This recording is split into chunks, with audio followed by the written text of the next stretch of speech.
आज हम आपको बताएंगे एक ऐसी मूवी के बारे में जिसमें दिखाया गया है कि खामोशी ही जिंदा रहने का वह जरिया है, जहां आपकी हल्की सी भी गलती या कदम एक भयानक खतरे को आवाज दे सकती है। जी हाँ दोस्तों, मैं बात कर रहा हूँ ऐसी ही एक मूवी की जिसका नाम है अ क्वाइट प्लेस।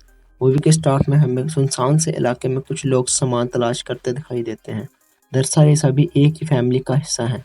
ये लोग ऐसी ज़िंदगी बसर कर रहे होते हैं जिसमें आपकी हल्की सी भी आवाज़ एक भयानक खतरे को बुलावा दे सकती है। इसलिए ये लोग इशारों में ही बात करते हैं ताकि वो जानवर जो आवाज़ का शदाई है इन पर जानलेवा हमला ना कर सके। इसी दौरान हमें एक बच्चा खिलौना पकड़े दिखाई देता है।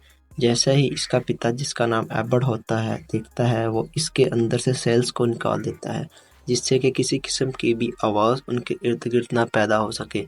ज़रूरत का सामान लेने के बाद अब वो अपने घर की जानब निकल पड़ते हैं, पर इसी में वो बच्चा इन सेल्स को दोबारा से अपने पास छुपाकर साथ रख लेता है। पर उसे ये नहीं पता होता कि इस इलेक्ट्रिक खिलौने की आवाज़ उसकी मौत का बायस बन सकती है। जैसे ही वो लोग जंगल से होते हुए एक पुल पर से गुजरते हैं, तो पीछे से वो छोटा बच्चा जिसका नाम ब्यू होता है उस इलेक्ट्रिक खिलौने को ऑन कर देता है, जिससे कि सभी डर जाते हैं। एबर्ट, जो कि फैमिली का बड़ा होता है और ब्यू का पिता होता है, अपने बच्चे की तरफ फौरन से भागने लगता है। इतने में हम देखते हैं कि वो भेड़िया आवाज़ का पीछा करते हुए ब्यू तक पहुंच जाता है और इसे बेरहमी से मार देता है।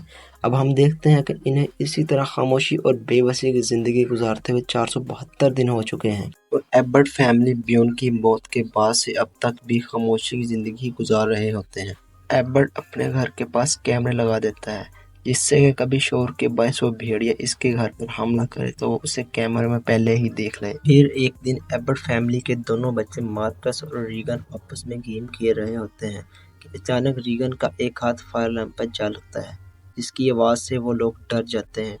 एबर्ट खिड़की से बाहर देखता है पर उसे वो भेड़िया नजर नहीं आता, मगर वो इनके इलाके में भी आ चुका होता है। अब अगले ही रोज मार्कस और एबर्ट खाने की तलाश में शिकार पर निकल पड़ते हैं, जहाँ दूसरी तरफ रीगन भी घर से अकेली जंगल की ओर निकल पड़ती है और वो चलते चलते ठीक उसी जगह पर जा पहुंचती हैं जहाँ बियो को उस भेड़िए ने मार डाला था।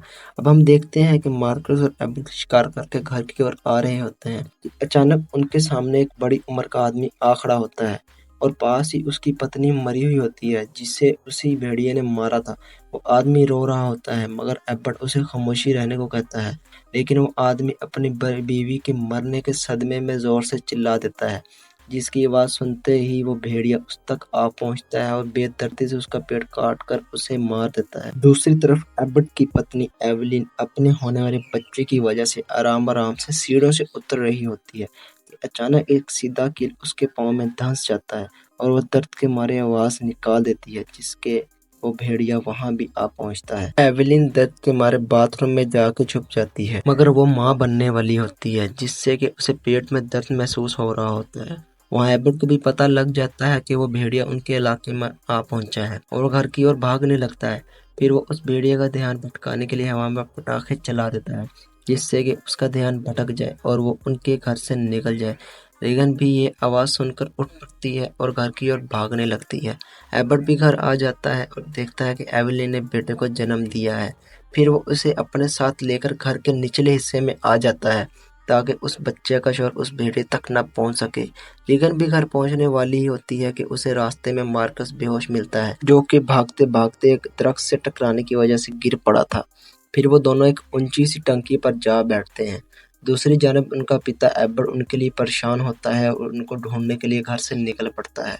अब एवेलिन फिर से घर में अकेली होती है। उनका घर भी नल खुला रहने की वजह से पानी से बाहर आया था और वो भयंकर भेड़िया भी दोबारा वहां आ पहुंचा था।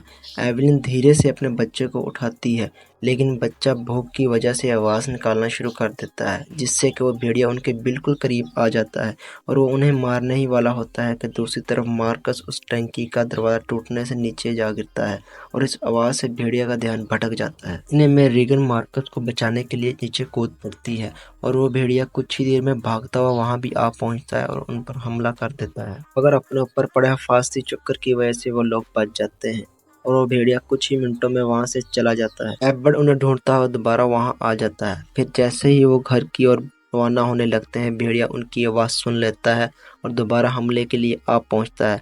मार्कस और रीगन गाड़ी में छुप जाते हैं, मगर भेड़िए को अपना पिता के पास देखकर मार्कस फौरी गाड़ी से निकलता है और चिल्ला देता है।